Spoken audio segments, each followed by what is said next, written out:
The bed had been long made up, beside it was a chair with a towel draped over its back, whilst on the seat, among the usual male accessories, soap dish, cigarettes, matches and watch, there was propped up a mysterious photograph of a woman.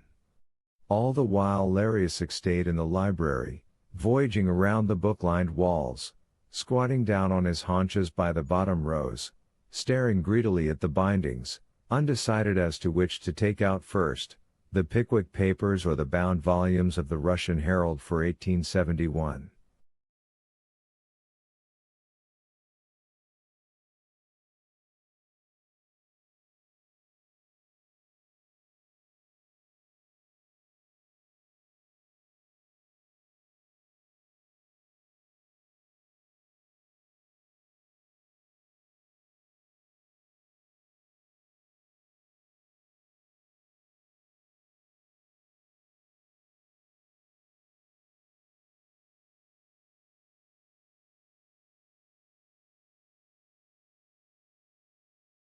The clock hands on his face pointed to 12 o'clock.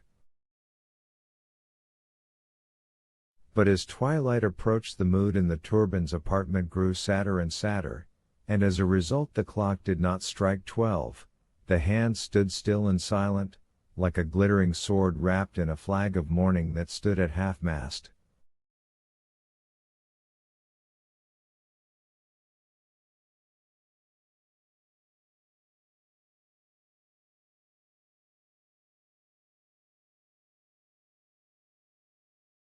The cause of the air of mourning, the cause of the discord on the clock faces of all the people in the dusty, slightly old-fashioned comfort of the Turbans' apartment was a thin column of mercury.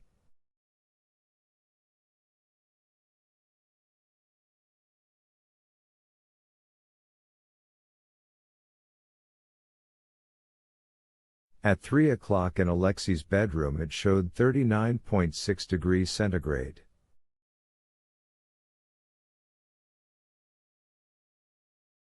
Turning pale, Elena was just about to shake it, but Alexei turned his head, looked up at her and said weakly but insistently,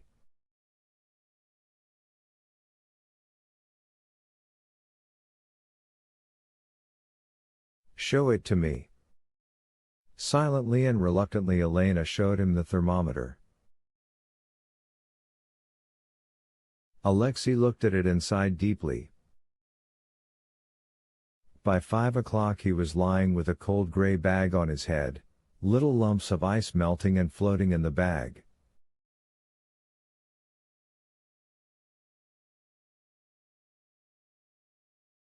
His face had turned pink, his eyes glittered and looked very handsome. 39.6, good, he said, occasionally licking his dry, cracked lips. Yes.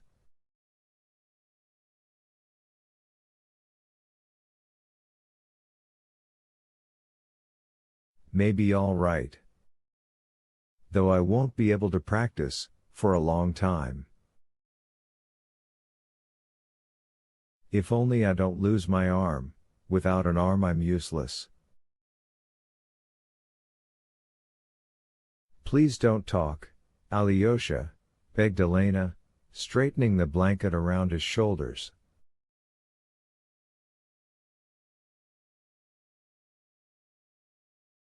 Alexei was silent, closing his eyes. From his wound in his left armpit, a dry prickly heat spread out over his whole body.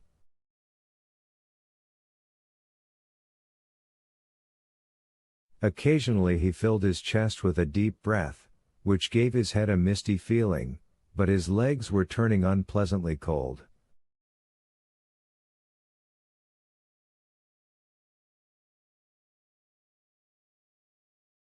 Towards evening, when the lamps were lit everywhere and the other three, Elena, Nikolka and Larius slowly ate their supper in silence and anxiety, the column of mercury, expanding and bursting magically out of its silver globule, crawled up to the 40.2 mark.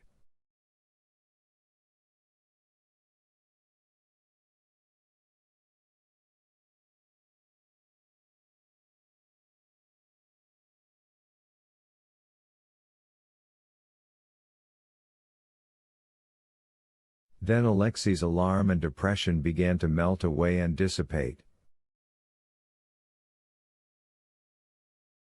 The depression, which had come to him like a gray lump that spread itself over the blanket, was now transformed into yellow strands which trailed out like seaweed in water.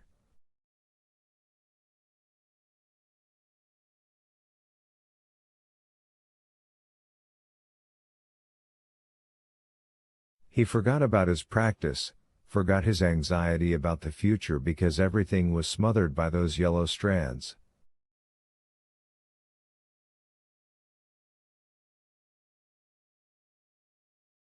The tearing pain in the left side of his chest grew numb and still. Fever gave way to cold. Now and again the burning flame in his chest was turned into an ice-cold knife twisting somewhere within his lung.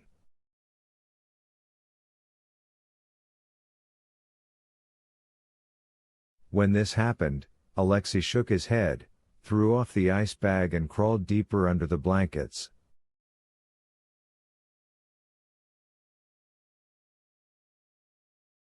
The pain in his wound altered from a dull ache to a spasm of such intensity that the wounded man began involuntarily to complain, in a weak, dry voice.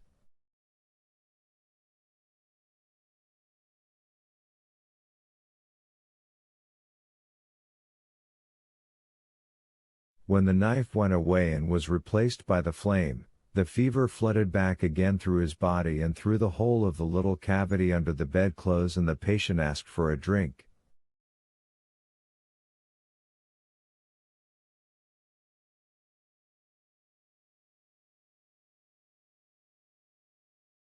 The faces of Nikolka, then of Elena and then of Lariusik appeared through the mist, bent over him and listened.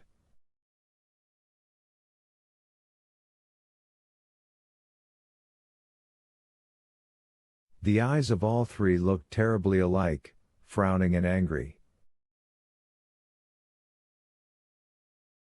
The hands on Nikolka's face dropped at once and stayed, like Elena's, at 6:30.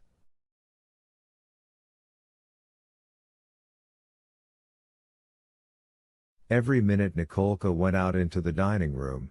Somehow that evening the lights all seemed to be flickering and dim, and looked at the clock.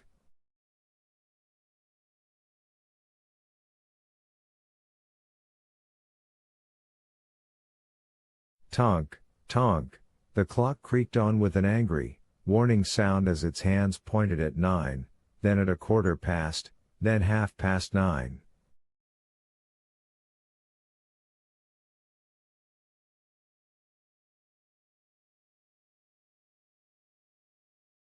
"Oh Lord," sighed Nikolka, wandering like a sleepy fly from the dining room, through the lobby into the drawing room, where he pushed aside the net curtain and stared through the French window into the street.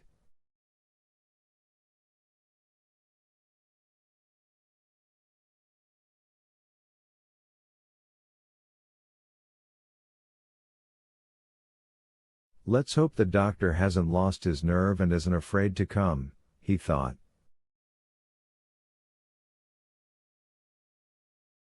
The street, steep and crooked, was emptier than it had ever been recently, but it also looked somehow less menacing.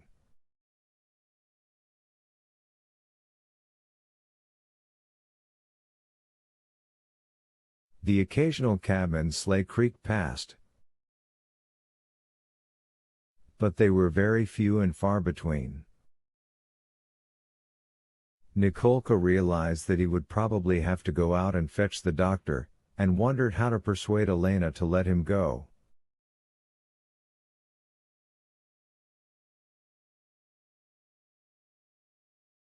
"If he doesn't come by 10:30, said Elena, "I will go myself with Larian Larionovich and you stay and keep an eye on Alyosha."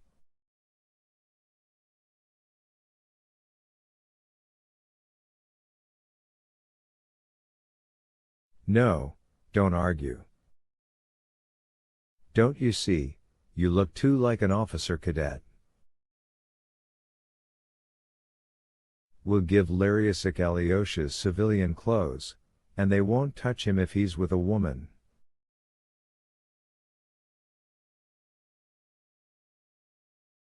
Lariusic assured them that he was prepared to take the risk and go alone, and went off to change into civilian clothes.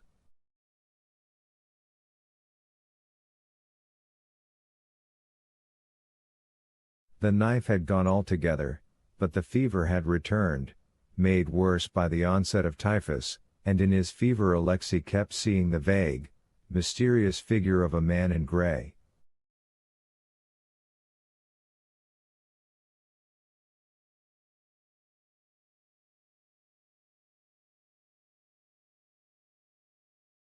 I suppose you know he's turned a somersault? Is he gray? Alexei suddenly announced sternly and clearly, staring hard at Elena. Nasty.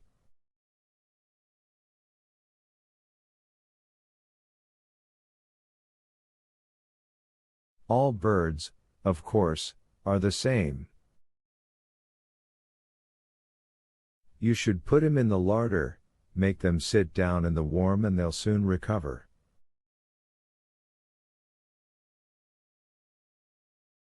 What are you talking about, Alyosha? Asked Elena in fright, noticing as she bent over him how she could feel the heat from Alexei's face on her own face. Bird?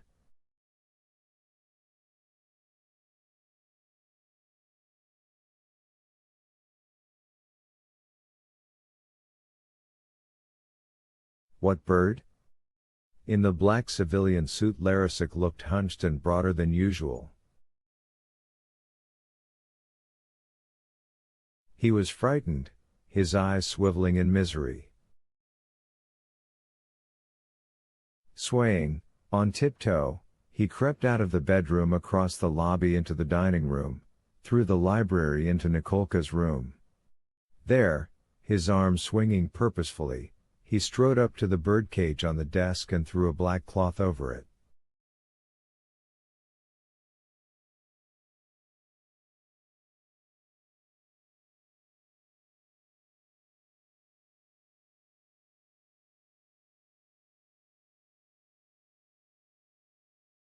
But it was unnecessary, the bird had long since fallen asleep in one corner, curled up into a feathery ball and was silent, oblivious to all the alarms and anxiety round about.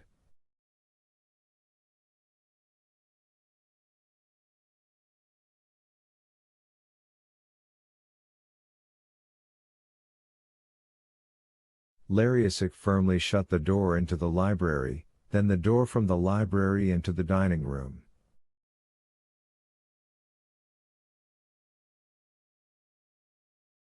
Nasty business, very nasty, said Alexei uneasily, as he stared at the corner of the room.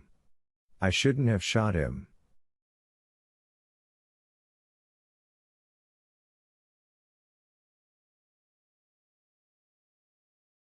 Listen, he began to pull his unwounded arm from under the bedclothes.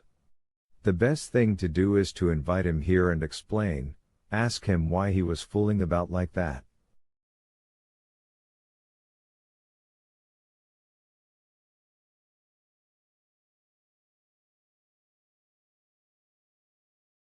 I'll take all the blame, of course.